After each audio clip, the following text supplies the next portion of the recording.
It was late at night when we were staying at my in-laws' house. My 4-year-old daughter suddenly exclaimed, "Grandma, who passed away, is telling us to run away right now." I was puzzled and asked, "What do you mean?" My daughter took my hand, urging me to go outside. As she shared her story, I was left speechless. She has always possessed a mysterious ability, and in that moment, fear overwhelmed me. I never imagined that person would be involved in something like this. I've never been more terrified of human beings. Russell, who is 4 years younger than me, and I met when I was 34, and a year later, we got married. We built a house about a 10-minute drive from his parents' place and started our newlywed life. "Evelyn, let's be happy together from now on," he said. He was incredibly kind, and his parents, who raised him, welcomed me warmly. Russell works diligently every day to become the successor to his father's company. To support him, I quit my full-time job and started working part-time with more flexible hours. Then there's my sister-in-law, Marion, who scoffs and says, "Working part-time? Aren't you just relying on Russell to take it easy?" She has never been fond of me since our early days of marriage. Marion is around the same age as me but enjoys the single life and lives alone. She looks like a career-driven woman, if you ask me. I used to admire her lifestyle and respected her. I even thought that if I had continued working as a full-time employee, I might have ended up like her. Marion often makes Russell run errands for her. "Russell, I want some ice cream." "You can use the change however you like," she says. He complies, and it's a common conversation we hear when everyone gathers at the in-laws' house. Marion has always doted on Russell, and he rarely opposes her despite being in his mid-30s. As an only child, I sometimes envy their relationship. I wish I could get along with Marion, but contrary to my expectations, she often treats me harshly. She was somewhat overbearing and would occasionally visit our home when my husband wasn't around. "Evelyn, there's a hair on the floor," she'd say. "I've been busy with work today." "I was planning to clean later," I replied. "You're just working part-time, right? Stop making excuses and get it done." "It's a pity that Russell has to live in such a dirty place," she would say. Sighing, I complied with her demands. As I cleaned, she'd march into the kitchen and help herself to the half-prepared dishes, tasting them without permission. The flavor is so bland." "How can you make something this awful?" she'd comment. "It's not finished yet," I'd explain. "I wonder why Russell ended up marrying someone like you," she would say, never bothering to listen to my side of the story, always bringing up Russell's name. Truth be told, I wasn't particularly skilled at housework, so I felt somewhat resigned to her criticisms. However, there were some things I simply couldn't tolerate. "You only have flashy clothes, don't you? And yet your underwear is so plain," she'd say, opening my closet without permission and inspecting its contents. "Marion, please stop," I'd plead. No matter how much I pleaded, she remained nonchalant, often wearing a malicious expression that made me wonder. If she enjoyed seeing me uncomfortable, Marion even checked inside my closet. I've told her multiple times to stop, but it doesn't work. "Can't you talk to her?" I appealed to my husband when he returned home. His response was off-kilter. "Really? Maybe she's just curious about what kind of person my wife is." Yet, despite our conversation, he took no action. I felt disappointed by Russell's lack of support. Marion's unreasonable behavior continued even after that. A year into our marriage, when our daughter, Lena, was born, her actions escalated further. Frustrated by our crying daughter, my sister-in-law glared at me. "She cries so much. It's your poor parenting. And to think you had a girl. Do you even realize you're the wife of the eldest son?" She would make snide remarks about everything, eventually throwing hurtful words, blaming everything on me. My husband should have noticed this, yet he always turned a blind eye. Russell, lately Marion's tone has been harsh, and it's honestly tough, I told him. It's your fault, Evelyn, so there's nothing to be done. Or are you implying that Marion is hysterical? No one said anything like that. He consistently took Marion's side, refusing to engage seriously. As time passed, my dissatisfaction with Russell grew. Is it okay to continue like this forever? Divorce crossed my mind, but having experienced the loneliness of being raised by a single parent after my own parents' separation, I hesitated. I didn't want my daughter to feel the same way. Despite it all, I endured because my in-laws kindly watched over me. However, I suddenly lost that support when my daughter Lena was just 6 months old. My mother-in-law succumbed to illness. The shock of her departure left everyone struggling to cope with their emotions. I'm going to visit Dad because I'm worried about him, Russell said. Understood. Let me know if there's anything I can help with. During this time, my husband frequently visited his father's home, leaving me and my daughter behind. Sometimes, he returned late at night. I asked about the reason. Dad feels lonely being alone. But you see your dad at work too, right? Can't you ask Marion to help with family matters? You're quite heartless. Even though Dad is feeling lonely, you're suggesting I leave him? That's not what I meant. Although I initially expressed my desire for more quality time with our adorable daughter, I realized that parents are important too. I remained silent after that. As time passed, our daughter Lena turned 4. Russell continued his daily visits to his father's house, and his return home was always late at night. I confronted him about his behavior. Russell, you've been busy lately, right? Isn't it difficult for you to keep checking on your dad's well-being? I can go in your place. However, he insisted, don't visit my dad's house. Marion wouldn't like it, and I don't want unnecessary conflicts. His determination to keep me away from the family home raised suspicions. I decided to defy his instructions and visit my father-in-law myself. To my surprise, my father-in-law welcomed me with a smile. I've been taking cooking classes and enjoying it, he said happily. His demeanor was completely different from what Russell had described. And then, my father-in-law accidentally let slip a revealing statement that left me astonished. After a few weeks since that incident, one day my husband suddenly said, "Why don't we all gather at my dad's house and have a meal?" I hesitated, thinking, but Marion wouldn't like it if I visited your dad. His unexpected suggestion made me suspicious. He continued, "It's fine. Marion invited us today. So, are you coming? Hurry up and get ready." Russell seemed unusually flustered. Despite the difference from our usual routine, I agreed to my husband's invitation, and the 3 of us, my daughter, him, and I, headed to his dad's home. Upon arriving at my in-laws' house, a delightful aroma greeted me at the entrance. My sister-in-law Marion welcomed me with a smile. "Evelyn, welcome. I've been preparing dinner while waiting for you."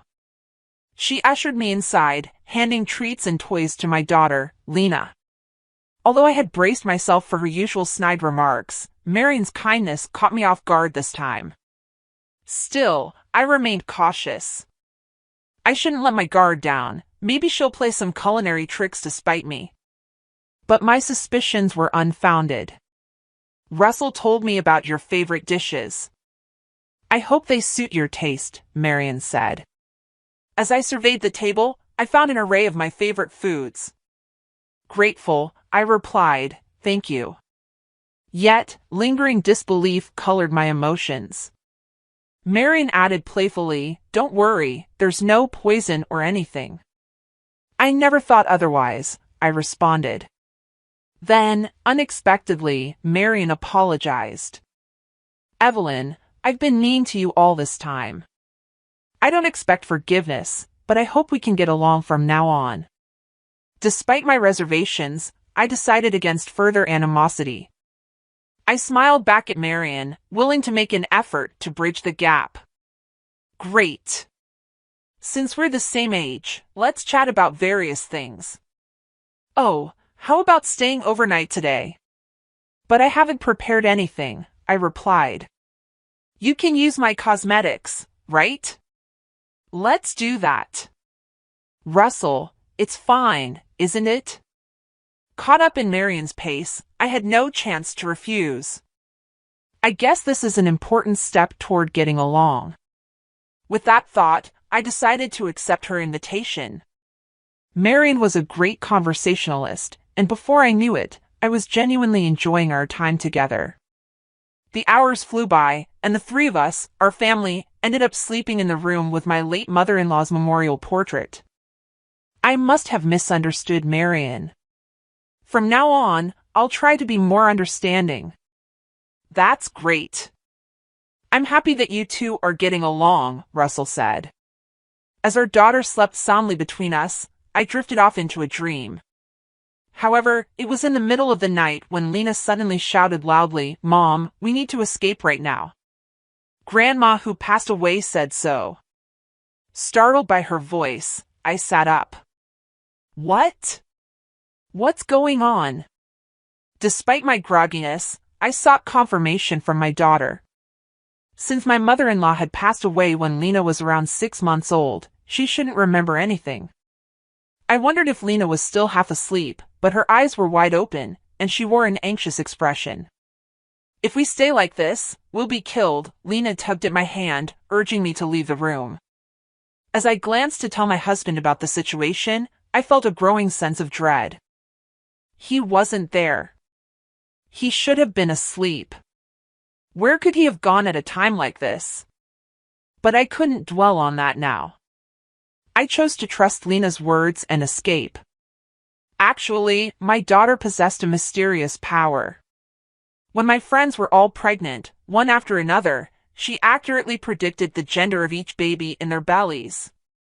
She also warned me when Russell was about to get injured. Russell did indeed hurt himself by slipping on the stairs, but luckily it was just a minor sprain.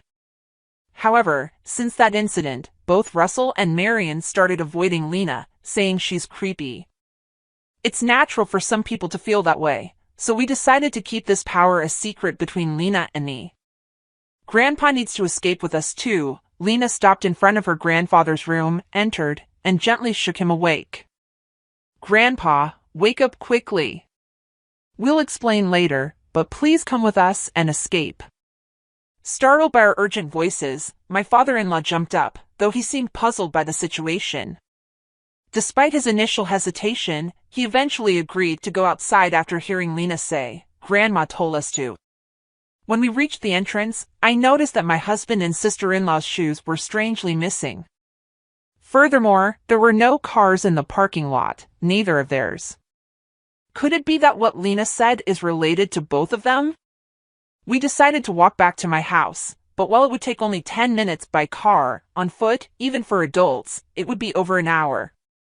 I called my mother and asked her to pick us up. As we arrived in front of my house in my mother's car, I noticed that the lights were on inside, and to my surprise, Russell and Marion's car was parked there too. Mom, I hate to ask, but can we stay at your home tonight? I had an uneasy feeling, and entering the house as it was might be dangerous. And so we sought refuge at my mom's house that night. My mind and eyes remained wide awake, and I couldn't sleep. As the morning dawned, I couldn't shake off the meaning behind my daughter's words. So I borrowed my mother's car and went alone to my in-laws' house. To my shock, the grand, imposing house that had stood there just a few hours ago was now reduced to charred remains and skeletal framework. Wait, this can't be real. Several fire trucks, police cars, and ambulances lined up in front of the in-laws' home, surrounded by curious onlookers. On the other side of the yellow tape, Russell and Marion were speaking with police and firefighters, explaining the situation. I slipped into the crowd of bystanders, hidden from their view, and observed the unfolding scene. After a while, some of the emergency vehicles departed, and the onlookers dispersed. The once crowded area in front of the house now stood empty. Hiding in the shadow of a nearby car, I listened to my husband and sister-in-law's conversation as they stood outside the taped-off area, gazing at the charred remains of our once grand house. It really went up in flames. The useless Lena and Evelyn should be dead by now. They won't be of any help, Marion said. My heart pounded in disbelief and fear as their sinister words echoed in my mind. If they survive this, it's a miracle. Once things settle down, I'll remarry my affair partner and make her child the legitimate heir to this house. Russell's horrifying words echoed in my ears, leaving my legs trembling so much that standing became a challenge. Since Dad probably kicked the bucket too, the inheritance is ours, and the company will be mine soon. Russell and Marion exchanged laughter as they discussed their sinister plans. What terrible people. I can't forgive them. Fueled by fear and anger, my entire body shook. Before they could return to my home, I hurriedly drove back, retrieved my belongings, and returned to my mom's home where my daughter and father-in-law awaited. There, I shared the events from earlier at the in-laws' house with my father-in-law. There's something you need to know, I began. Oh my, how could this happen? I absolutely cannot forgive it, he replied, his face twisted with shock and rage. Together, we decided on revenge against my husband and sister-in-law. That evening, I left Lena with my mother and stood outside my home's front door with my father-in-law. I reached for the intercom but then hesitated. This was my own house. There was no need for that. Instead, I decided to open the front door myself. As I fumbled with the lock, I heard a rattling sound and saw Russell cautiously peeking out from inside. What? His face turned pale, and he retreated back into the room. Soon after, he returned with Marion in tow. Why are you here? She asked, looking ashen. But when she noticed our gaze, she suddenly clung to my father-in-law, feigning relief. Thank goodness you're alive. We couldn't find any trace of you, and they said they hadn't found anything in the burnt ruins. We were so worried. Yeah, I've been praying that you all were safe, Russell added, playing along and hugging me tightly. I pushed his arms away and distanced myself from him. Hands off. Through Lena, your mom helped us. Mom? But she passed away 4 years ago. Exactly. Don't spout nonsense. Are you going to talk about Lena's mysterious abilities again? It's truly unsettling. Both of them furrowed their brows and vehemently denied Lena's words. Well, fine. Let's go inside for now. After all, this is my house too, and your dad is here, I said, pushing them aside and ushering my father-in-law into the house. As we entered the living room, Russell, who had followed us, placed a hand on my shoulder. Wait.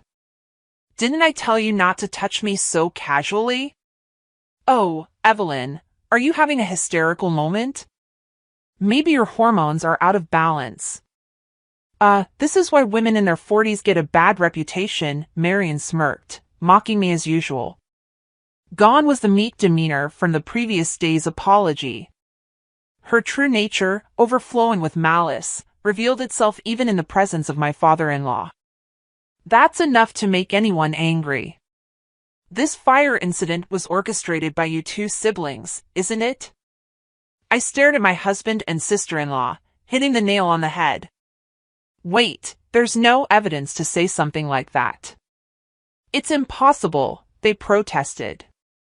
Russell's anxious denial contrasted with Marion's composed, almost nonchalant demeanor. Evelyn, really? Suspecting your own family? Something must be wrong with you.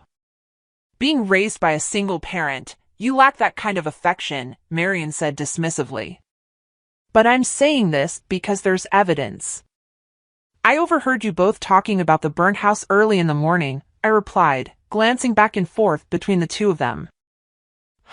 Eavesdropping much? And besides, hearing a story from such a chaotic place has no credibility, Marion retorted. Yeah, what Marion said. The police won't buy into vague stories like that, Russell added, hiding behind his sister. This dynamic must have been consistent for a long time. Is this your voice? I pulled up my smartphone from my pocket and played the recorded audio. It captured the conversation between the two of them from that morning. Why are you doing this? Russell asked, panic evident in his voice. When Lena woke me up in the middle of the night and neither you nor Marion were there, I became suspicious. I wasn't sure if I could record it properly, but I had it running. Though there was some distance, it was clear enough that the voices belonged to you too. Confronted with the audio evidence, Russell and Marion fell silent. I'll submit this to the police. Surely they'll believe it. Wait a minute. You all escaped unharmed, so there's no issue, Russell stammered. What are you saying? You put us in a life-threatening situation, and your dad's home ended up like that. This is a crime, do you understand? Growing more agitated, I confronted my husband's absurd statements. Marion, this applies to you too. You must pay for this wrongdoing. Don't get cocky, you wretched woman, she snapped, launching an attack, her hostility toward me evident. But I couldn't waste time arguing with her. Here we go, I said, taking a deep breath and locking eyes with the two of them once more. By the way, what do you mean by waiting for the heat to die down and then remarrying your affair partner, legitimizing a hidden child? Russell seemed caught off guard by the direct questioning and stumbled over his words, eventually falling silent. You thought you could just stay quiet when it became inconvenient, but there's evidence. This woman, right? I confronted them, brandishing a photo I'd pulled from my bag. Wait. Why did you investigate this so thoroughly? Marion asked, glaring at me without offering any assistance. Marion, what do we do? We're caught, Russell turned to his sister, seeking help in his panic. But Marion merely glared at me, her lack of support draining Russell's resolve and leaving him deflated. Actually, I had suspected my husband's infidelity for some time and gradually conducted my own investigation. On that morning, I hurriedly retrieved the evidence I had collected. How long have you known? Russell asked, defeated. Well, it started when you said you were checking on your dad and your returns home became consistently late. From that long ago. But I became certain when your dad told me something. Russell had warned me not to show up at his dad's house, but I defied that order. One day, my father-in-law had shared something with me, a statement that only you would visit. For me, who thought Russell was merely making frequent visits to his dad's house, this was a revelation. It was shocking. Although the photo includes Marion, it seems your affair has her approval, Russell. I confronted them, thrusting the evidence in their faces. So what? Isn't it your fault for being cheated on? You lack any charm, Marion sneered, clearly aware of the situation as well. Among the evidence I had gathered were photos showing the gradual growth of the affair partner's pregnant belly and, most recently, images of Russell and the affair partner strolling with their baby. Evelyn, it's not what you think. There's a valid reason. My husband suddenly changed his tone, attempting to justify himself. Just as I was about to push them away, my father-in-law, who had silently observed the situation until now, stood up and positioned himself like a guardian in front of my husband and Marion. What are you both doing? Bullying Evelyn, engaging in infidelity, and even endangering our lives? What's your intention? His furious tone left my husband and sister-in-law speechless. Dad, listen to me. It's all Marion's fault. She introduced me to that woman in the photo just because she didn't like Evelyn. You were always complaining about your wife too, so I mediated between you and that woman, Marion retorted. Nobody asked you to do that. Besides, it was you who said our daughter Lena couldn't be the heir because she's a girl, I interjected. But that's true, Dad. You agree with me, right? And don't worry, the child in the photo with that woman is a boy. Our lineage is secure, Russell added. Russell and Marion argued, debating who was at fault. Through their exchange, the reason for my sister-in-law's animosity toward me became clear. She, who is the same age as me, couldn't understand why I was happily married with children while she faced a string of rejections and remained single. Her envy of my apparent happiness fueled the years of mistreatment I endured. Desperate to break up my marriage, Marion used her compliant brother to impregnate her affair partner with a baby boy. This is outrageous. It's beyond cruel, I thought, my anger welling up again, my clenched fist trembling uncontrollably. Enough of this, my father-in-law shouted, and both of them fell silent, their demeanor resembling that of chastised children shrinking before an angry dad. Evelyn, I truly apologize. I've raised such foolish individuals, and I bear responsibility, my father-in-law apologized repeatedly. I offered him my best smile. Without hesitation, I turned to Russell and fixed him with a stern gaze. We need a divorce, I declared, handing him the divorce papers with my section already filled out. This saves us the trouble of negotiating. We'll officially welcome the affair partner's child as the heir. Marion snatched the papers from my hand before Russell could even react, dancing with apparent delight. Yeah, that settles it, Russell echoed in the same tone as Marion. Ridiculous. As long as I'm alive, you won't get your way, my father-in-law glared at them. Dad, what are you saying? Isn't this a cause for celebration? Marion's eyes sparkled. Marion, I sever all ties with you. Don't ever cross my path again. Russell, the same goes for you. You're fired from the company, my father-in-law delivered his verdict to the two of them. Wait a minute. Without me, the company would collapse. Is it okay to do this? Russell protested. Exactly, my father-in-law replied firmly, leaving no room for further argument. If you side with us, you'll be all alone. And what about the inheritance? Their concerns ultimately revolved around money. Upon hearing this, my father-in-law's expression momentarily revealed a hint of sadness. You're both strangers to me now. The company and the inheritance are irrelevant. What? Marion erupted in anger while my husband, flustered, tried to reason with his father. Dad, reconsider, he said, shaking his father's shoulders and pleading. The heir will be Lena, my grandchild, who saved our lives, my father-in-law declared with a heavy sigh. Wait, Lena is my child, so I might still get a share of the inheritance, right? Russell grinned, asking me an audacious question in this situation. I couldn't help but question his nerves. She doesn't want to see you after everything that's happened. She's scared, and there are hardly any memories between you, I replied firmly. But I'm her father. I won't allow it. Nevertheless, this is the result of your inaction over the past 4 years. After the divorce, I'll respect our daughter's wishes and won't allow visitation. I don't want that. I don't want a divorce, Evelyn, please. Russell wailed loudly, clinging to me. Evelyn, I apologize for everything. Please convince Dad to reconsider, he begged. Even Marion, seeking mediation, pleaded with me. Although you two might be preoccupied with divorce and estrangement, both of you need to go to the police now regarding the fire incident. Do you understand? Please don't involve the police. I'll be a better husband and dad. I won't let Marion manipulate me anymore. Let's start anew as a family of 3, Russell pleaded. Seriously, don't bring the police into this. What about my hard-earned career? Marion added.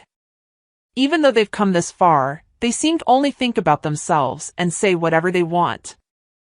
Enough. Reflect on your actions and make amends. I firmly rejected them, pushing them away. Russell and Marion mumbled in response, collapsing to their knees. Afterward, I took my husband and sister-in-law to the police station and submitted the audio evidence. Both of them confessed, and they were arrested in connection with the recent fire incident. The divorce with Russell was finalized, and he agreed to pay $20,000 in alimony for the affair, along with monthly child support of $400 for our daughter, Lena.